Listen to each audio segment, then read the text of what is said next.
Podcast da Alesp no ar, e hoje a gente vai falar sobre saúde com o professor da Faculdade de Medicina da USP, professor Celso Ricardo Fernandes de Carvalho.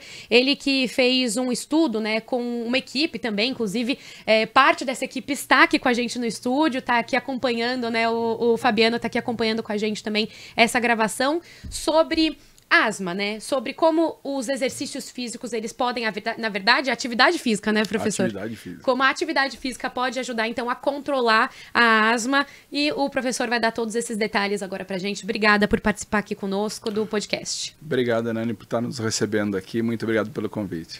Bom, o senhor foi um dos pesquisadores, como a gente disse, responsáveis por esse estudo aí, que foi publicado, inclusive, recentemente em uma revista científica internacional, que é uma revista sobre alergia e imunologia clínica, que apontou, então, de certa forma, uma nova visão, né, sobre o controle de asma. Então, queria que o senhor falasse um pouquinho sobre essa pesquisa. Bom, o que nós sabíamos que a atividade física é bom para todo mundo, né? Então, caminhar é bom para todo mundo. A pergunta é quanto é bom para a pessoa com asma. Então, uma das coisas que nós fizemos é pegar 426 pacientes de São Paulo e do Paraná, da Universidade de Londrina, e nós tentamos ver a medicação que eles tomavam e quanto eles andavam, né? Obviamente, todos os exames deles estavam todos feitos e nós queríamos saber exatamente o quanto que aqueles que caminhavam tinham melhor controle da asma do que os que não caminhavam. E o que nós descobrimos é que as pessoas que caminhavam pelo menos 7.500 passos, elas tinham 2 vezes mais chance de ter a asma controlada do que as pessoas que tomando a mesma medicação, mas não caminhavam. Então, esse estudo ele é importante porque ele vai ajudar os profissionais de saúde a orientar o paciente a quanto ele tem que caminhar. Inclusive, esse estudo foi escolhido por essa revista, que é uma revista bastante expressiva, como um estudo que modifica a prática clínica. Ou seja, ele é um estudo que, de maneira simples, pode ajudar o profissional de saúde a orientar o paciente a caminhar, né? E que a caminhada é bom para todo mundo, mas que no caso da pessoa com asma, ajuda a controlar os sintomas da asma. Então, por isso que esse estudo é relevante. Interessante a gente pensar nisso, né? Porque até a gente conversava antes de gravar sobre o medo que as pessoas que têm asma, elas têm de fazer esse exercício físico. Essa caminhada também costuma ser uma preocupação da pessoa que tem asma? Então, dependendo da gravidade da asma, às vezes fazer pequenas atividades podem ser um problema. Então, a maioria das pessoas que têm asma, por exemplo, elas têm uma coisa chamada broncoespasmo induzido por exercício. O que é isso? Quando eu faço um exercício maior, mais intenso do que eu estou acostumado, o meu pulmão fecha. Então, as pessoas com asma têm receio de fazer exercício. Então, essa é uma outra coisa interessante desse estudo, porque ela não precisa fazer exercício de maneira intensa para ter esse benefício. Ela pode ir para a rua, caminhar e tentar fazer esses 7.500 passos, que é fácil de medir. Hoje em dia todo mundo tem ou no celular ou no reloginho do pulso, todo mundo sabe fazer isso. E ao final do dia ela fala, andei 5.000, faltam mais 2.500. Ela pode sair e dar uma caminhada de 20 minutos, 15 minutos. E a única coisa que a gente sugere é que, como a pessoa com asma ela tem essa reatividade da via aérea, é que a pessoa só tente evitar os ambientes muito frios ou muito quentes. Porém, ela vai caminhar na velocidade que ela conseguir. Portanto, ela pode controlar isso de uma maneira a não causar nenhum mal-estar para a via aérea. É isso que eu ia perguntar mesmo, porque tudo bem, vocês conseguiram definir que precisa de 7.500 passos por dia. Então, a intensidade ela pode ser qualquer uma, o importante é estar caminhando. Isso, o ideal é que seja uma atividade moderada. O que é uma atividade moderada? Você está caminhando, né, e você percebe que você está suando, você está respirando mais forte, mas mesmo no nosso caso, nós não medimos a intensidade. Então, isso significa que caminhar apenas, qualquer que seja a caminhada, até mais leve, ela pode trazer benefícios. Mas o ideal é que a pessoa não tente fazer caminhada de shopping, que a gente chama. A pessoa entra no shopping e fica parando de loja em loja. O ideal é que ela ande pelo menos uns 10, 15, 20 minutos de maneira ininterrupta. Sei lá, sabe, pegar um ônibus de casa até o ônibus, descer um ponto antes, descer um ponto depois. Coisas simples, pequenas mudanças do dia a dia dia podem ajudar no tratamento da asma. Não, é interessante até essa parte, né, de adicionar uma coisa no dia a dia, porque a gente já falou muito sobre, ao invés de pegar o elevador, pega a escada, isso já é, de certa forma, uma campanha, né, que se vem fazendo. As pessoas que trabalham muito tempo sentada também, levanta, dá um alongamento, que a gente sabe que isso a gente defende muito, isso é muito defendido pelos médicos, nem sempre é possível, mas tá ali no dia a dia da pessoa, tá ali no consciente dela que ela pode fazer isso e evitar. Essas coisas, por exemplo, para uma pessoa que tem asma, ela que precisa ficar sentada 8 horas por dia trabalhando, só de incluir essa caminhada também funciona? Ou esses extras que a gente também fala também são importantes? Essa é uma excelente pergunta, porque o que o estudo mostrou é que quem andava, mesmo sendo sedentário, porque a maioria dos empregos hoje em dia são sedentários, então o motorista de ônibus, às vezes a pessoa que trabalha no computador, então essas atividades são muito sedentárias. Então, mesmo essas pessoas que eram sedentárias, andando 7.500 passos, elas se beneficiavam. Então, ela é como se fosse um outro remédio que ela tem que tomar todo dia. Ela tem que olhar e falar, não, eu tenho que tomar cuidado da minha asma e eu vou caminhar justamente para que eu tenha menos sintomas. Eu lembrei também de uma questão que vocês levantaram, né, nesse estudo, que foi identificar quatro perfis, né, dessa prática de atividade física, porque uma pessoa que fica também, por mais que ela faça, né, academia depois, que ela fica essas 8 horas sentadas, ela também tem ali um período do dia que ela é considerada sedentária. Eu expliquei certo, mas é basicamente isso. É perfeito. Então, são dois conceitos diferentes e opostos. A pessoa sedentária é aquela que faz atividades que basicamente consomem pouca energia, então mesmo nós aqui estamos sedentários. Estamos sentados, nós somos sedentários. Eu estou vendo televisão, eu estou sedentário. Eu estou vendo um vídeo, eu estou sedentário. Eu estou trabalhando no computador, eu estou sedentário. A atividade física é alguma coisa que eu faço que gasta energia. Então, eu vou dar uma caminhada, eu vou sair para pegar meu filho na escola, isso é uma atividade física. Então, existem 4 tipos de pessoas. Aquela que é a pior, sedentária e não faz atividade física. Aquela que é a melhor, ela não é sedentária e ela faz atividade física. E os outros 2 tipos, que são a pessoa que é sedentária, mas faz atividade física, e a pessoa que não é sedentária, não é sedentária e também não faz atividade física. De qualquer maneira, esses 4 perfis, eles acontecem. O que nós mostramos é que somente o perfil sedentário e não faz atividade física, este é o pior. Aí agora, ser sedentário e fazer atividade física é bom, não ser sedentário e fazer atividade física também é bom.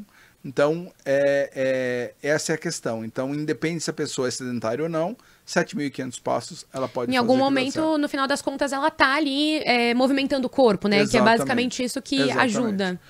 Nós sabemos, como eu já tinha falado, que a Organização Mundial de Saúde fala para as pessoas, para a maioria das pessoas, andar 10.000 passos. Ok, mas as pessoas que não fazem atividade física, elas andam em média, os nossos pacientes lá do Hospital das Clínicas, 4.000 passos. Aí parece que 10.000 passos é lá É mais longe, que dobrar, né, no final das contas. Nossa, eu não vou conseguir fazer isso. Então, nós mostramos justamente o contrário. Você pode fazer 7.500, que não é tão longe dos 4.000, e que isso pode ajudar no seu tratamento da asma. Tem algum equivalente desses 7.500 de quilômetro? Então, em média, a passada de uma pessoa que anda normal, assim, é 50 centímetros. Então, seria metade disso, ok? Mais ou menos 4 quilômetros. Tá. Mais ou menos 25, 30 minutos. Então, se a pessoa saiu para dar uma volta no parque, a pessoa saiu para... Então, por exemplo, às vezes a pessoa não tem o reloginho, mas ela sabe que o parque dela, por exemplo, eu vou muito no Parque da Aclimação. O Parque da Aclimação tem 1 quilômetro. 4 voltas do Parque da Aclimação. E vai dar mais ou menos os 30 minutos, mais ou menos os 4 quilômetros. É interessante também essa medida em tempo, né? Porque, por exemplo, uma pessoa que desce um ponto antes do ônibus, né? Ela tá lá no ônibus, desce um ponto antes do que seria perto da casa dela. Então, ela consegue fazer essa conta de 20 minutos, 25. Então, esses 7.500 na metragem de quilômetros seriam uns 4 quilômetros e na metragem de tempo é 25 minutos, né? 25, 30 minutos seria suficiente para a pessoa fazer.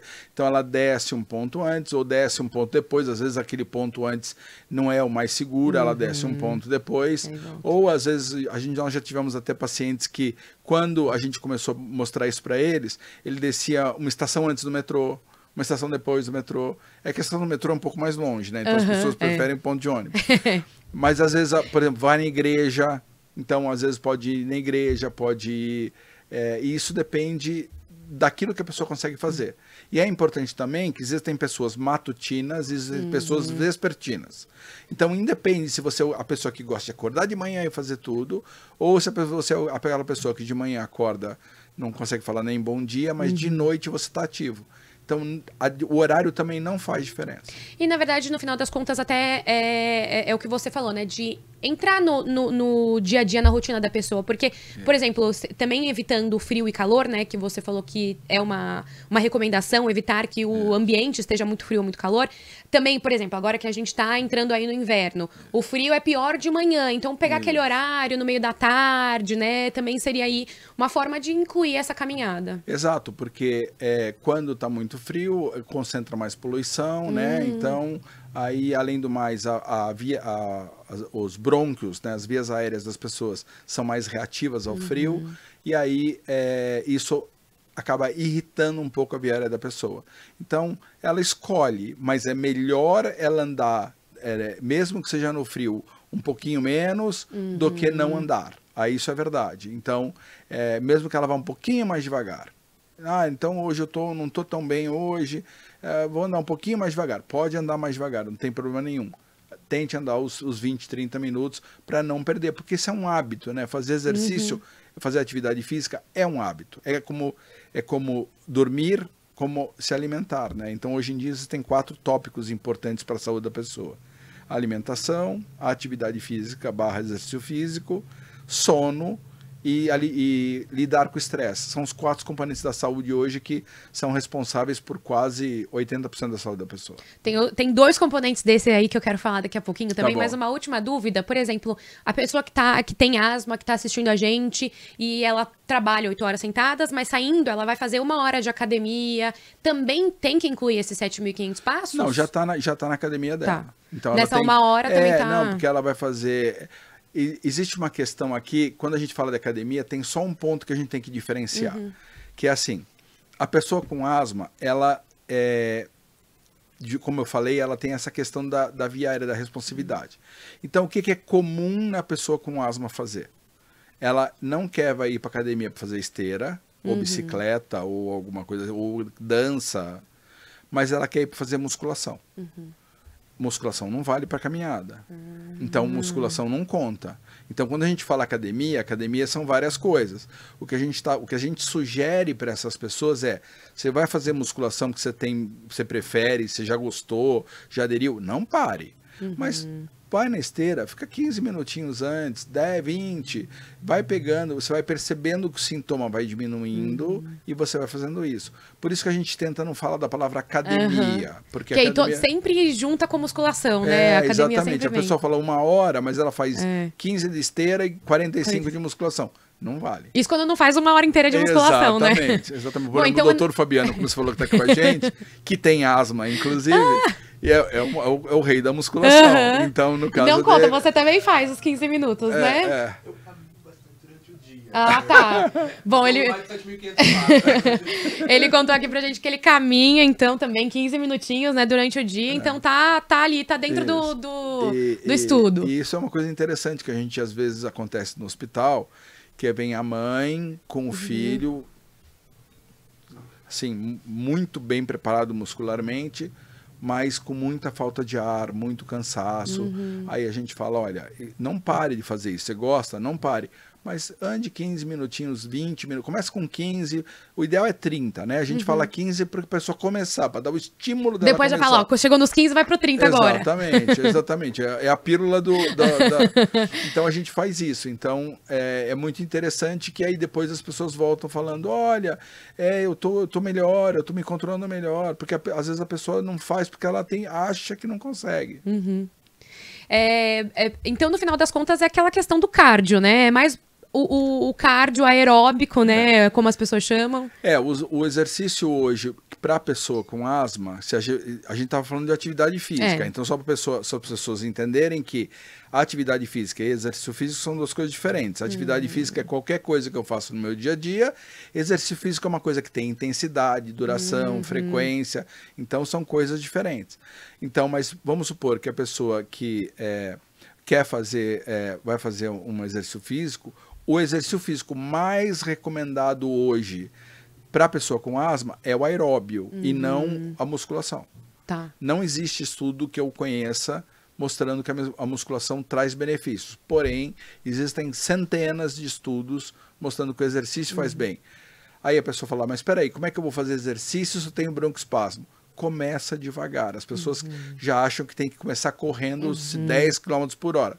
Não, comece caminhando, aí depois corre 100 metros, aí gostou, melhor, quer ir um pouquinho mais longe, corre 100 metros, anda 100 metros, conseguiu, quer ir um pouquinho mais, corre 200 metros, anda 200 metros, e a pessoa vai incluindo lentamente isso no seu dia a dia, e ela percebe que isso é importante.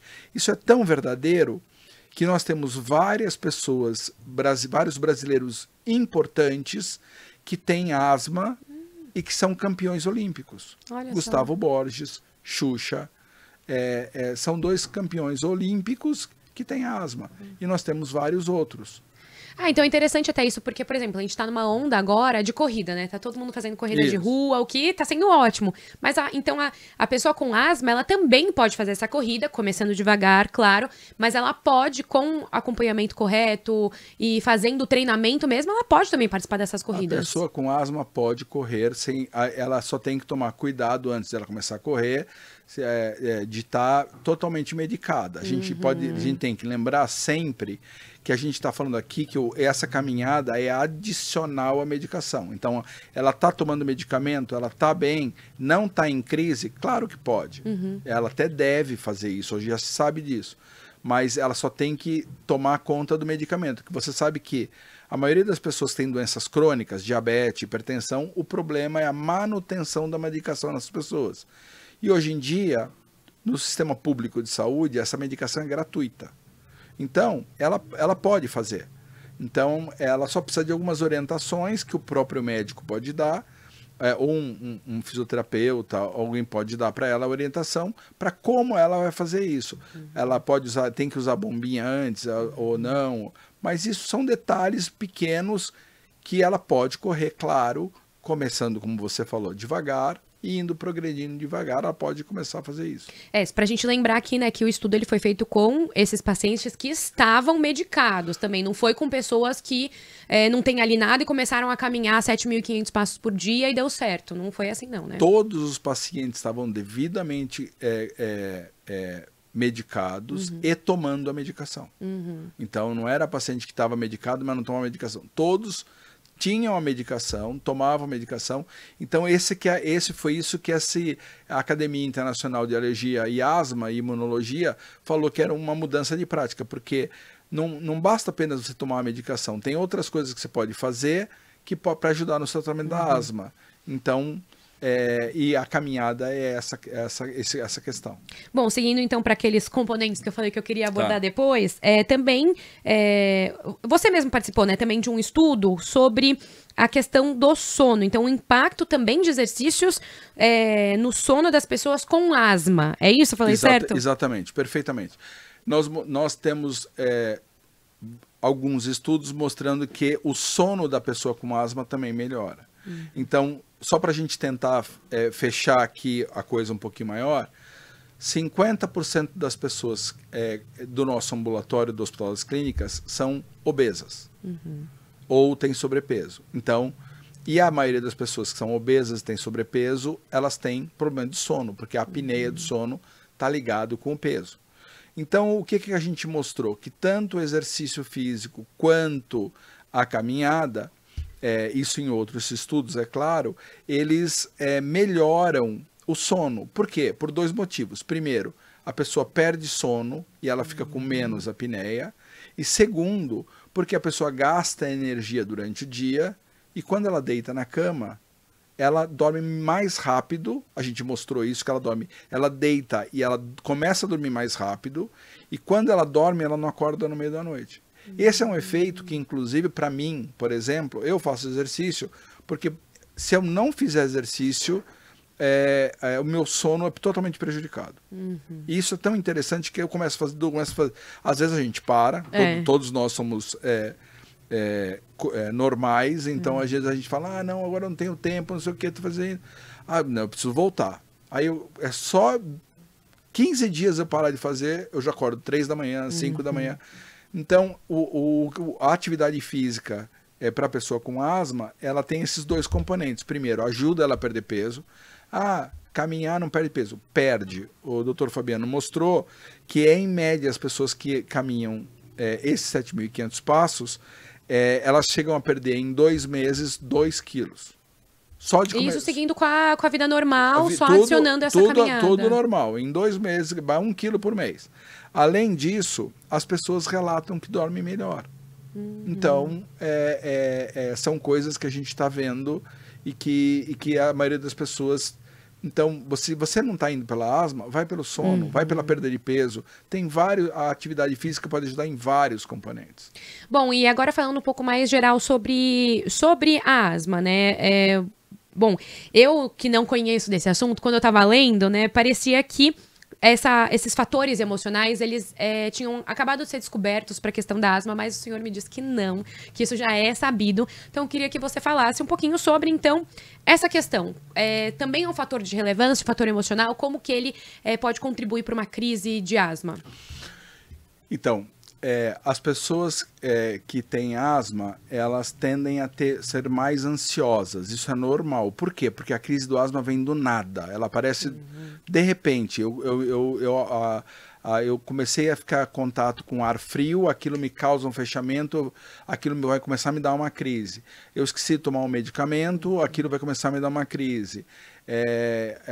Não chegou o medicamento na farmácia, está atrasado, aquilo começa Eu lembro quando você entrou aqui, né, que você falou, por exemplo, vamos supor que uma cortina dessas tenha pó, né, que pode também... Então a pessoa, às vezes, ela entra num ambiente, vê ali alguma coisa que já desencadeou uma crise e aí fica mais estressada. Então, a maioria, mais da metade das pessoas que têm asma são alérgicos, né? Então a gente tem hoje vários tipos de asma. A asma hoje não é uma doença única.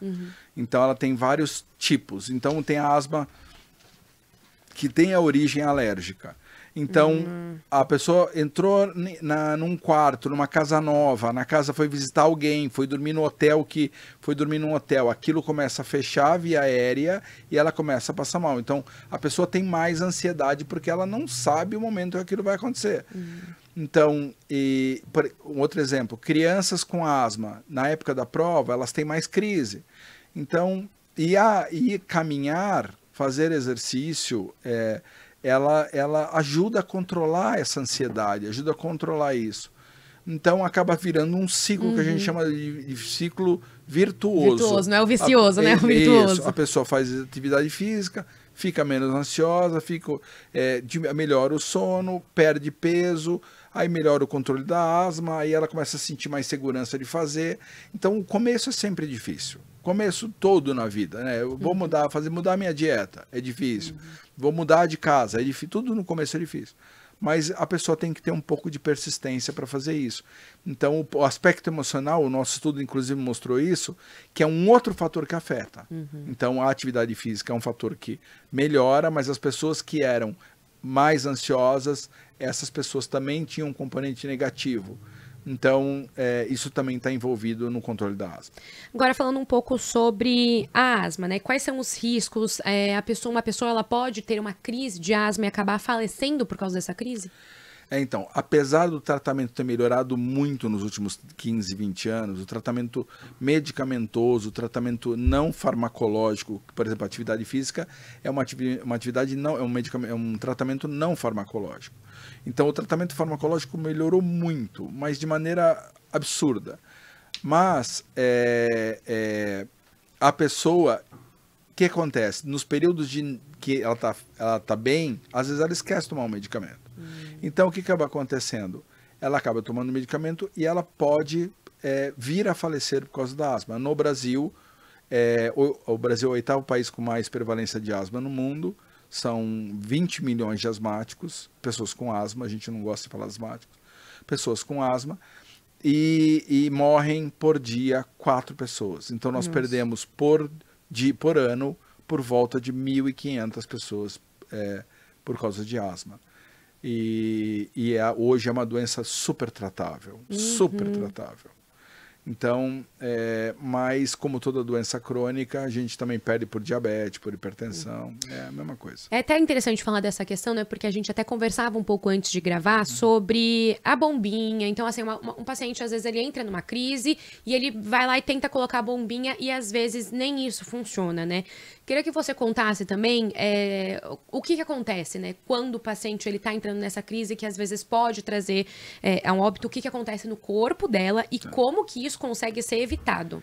Então, na verdade, a asma ela tem 2 processos. Primeiro, a contração do músculo, que é aliviado pela bombinha, e um processo inflamatório dentro da via aérea. Então, são 2 componentes. Os 2 juntos é pior.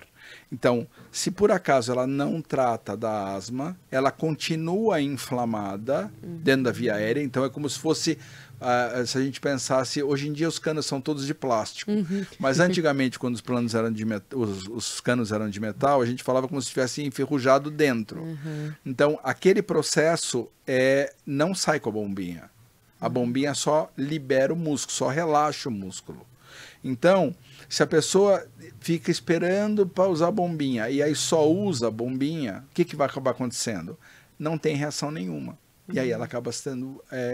pode ter uma situação pior, como a que você acabou de falar, que é o óbito.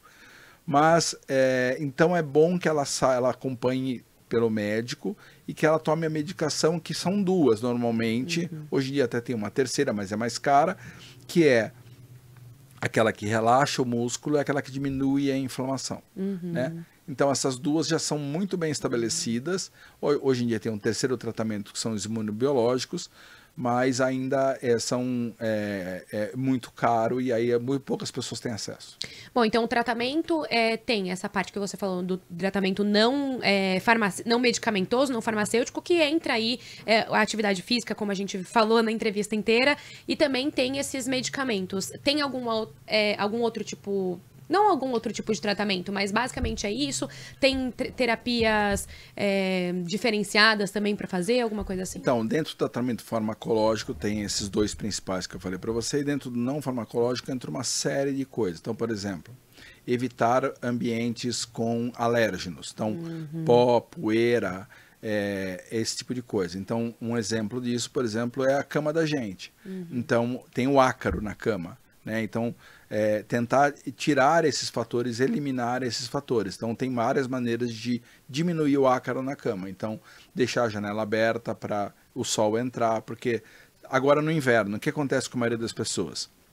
Fecha tudo, né? Fecha tudo, apaga a luz. Então, o ácaro tá escuro e tá quentinho, ele se reproduz, aí a pessoa vai dormir, tá cheio de ácaro a cama dela. Então, ela tem que deixar o sol entrar, tem que deixar para quê? Para que eles não se proliferem. Então, tirar tapete, cortina. Então, isso é o que a gente chama de evitar os fatores alérgenos, os fatores desencadeantes. Isso é uma coisa não farmacológica que pode ser feita. Segunda, não fumar. Então, o fumo, ele tem essa questão. Terceira, tomar vacina. Então, também é uma coisa importante. Quarta... As vacinas no geral. As vacinas gerais, tá. Principalmente nessa época do ano, as vacinas de gripe, né? Mas as vacinas de maneira geral. O mais importante são as gripais, né? As antigripais. E a outra coisa que a pessoa pode fazer é tentar lidar o estresse, controlar o estresse, como a gente viu, o fator emocional. Então, tentar controlar o estresse. Tem uma série de fatores, eu estou citando aqui muitos para não ficar muito chato, mas tem vários fatores que ela pode ajudar para controlar o medicamento, ou seja, o medicamento faz o papel dele, mas o paciente também tem que fazer outras coisas para ajudar no tratamento da asma. Bom, para a gente caminhar aqui para o fim, eu queria falar um pouquinho do diagnóstico, né? A pessoa, ela pode só sentir que ela está ali com alguma dificuldade de respirar e aí ela já estabelece que ela está com asma? Como que é feito? Então, o diagnóstico da asma, ele primeiro é baseado em sintomas. Então, a pessoa vai no médico e aí ela começa a falar, olha, quais são normalmente os sintomas? Falta de ar, tosse, aperto no peito, a gente chama até de gatinho, né? Porque a via aérea fecha e faz aquele barulho de gatinho, né? E aí são os fatores principais. Aí o médico vai de cara começar a tratar, já de imediato, e vai pedir alguns exames. Então vai querer saber se a pessoa é alérgica, se o pulmão dela tá fechado ou não está fechado, quanto que isso está acontecendo, qual o componente de alergia da família. Ele vai tentar dar uma olhada em outros aspectos. Então, o tratamento basicamente ele é baseado em sintomas. Então não tem um exame que diga, eu tenho asma. Não existe esse como tem, por exemplo, com diabetes, né? Então não tem esse exame que diga isso da pessoa com asma. Então ela tem que procurar o médico vai fazer lá toda a anamnese dele, toda a avaliação e vai dizer, olha, parece que você tem asma. Então, e outra coisa, bronquite, tem muita gente que fala, eu tenho bronquite, eu não tenho asma. Bronquite na infância não existe. Isso é asma. Às vezes o médico fala bronquite para não preocupar a mãe. Se fala asma, meu filho fica desesperado. Então, mas bronquite na infância é asma. Não diferenciar bronquite de bronquiolite, que é outra coisa. Mas bronquite na infância é asma. Já na fase adulta, se a pessoa fuma muito, aí já existe uma outra bronquite, mas eu não vou entrar nesse assunto. Então, aí ela vai olhar e o médico vai olhar e falar, olha, então a senhora tem... Ele vai pensar e vai falar, possivelmente é asma. E ele começa a fazer alguns exames para fechar o diagnóstico. Mas, basicamente, o exame, toda a clínica é que vai determinar isso. Porque não tem um exame que diga que a pessoa tem asma. Professor, obrigada pela atenção aqui com a gente. Foi ótimo entender um pouco dessa pesquisa, desse estudo, de tudo que vocês descobriram e saber um pouquinho mais também como tratar e ficar atento, né, à questão da asma também. Obrigada. Dani, eu que agradeço, foi um prazer conhecê-la e desculpa qualquer coisa aí, porque a gente não tem o treinamento que vocês têm. Imagina, vocês falam de uma maneira que parece muito fácil e eu agradeço Não, mas muito. Depois o senhor vai ver no ar, o senhor vai ver que ficou bom sim. Tá bom. Obrigada mesmo. Eu que agradeço. Esse foi então o podcast da LESP de hoje. A gente recebeu aqui o pesquisador e professor da Faculdade de Medicina da USP, o Celso Ricardo Fernandes de Carvalho, explicando aí sobre esse novo estudo que foi publicado recentemente em uma revista científica internacional, mostrando aí que 7.500 passos por dia ajudam a controlar os sintomas e a controlar possíveis crises de asma. A gente volta no próximo episódio.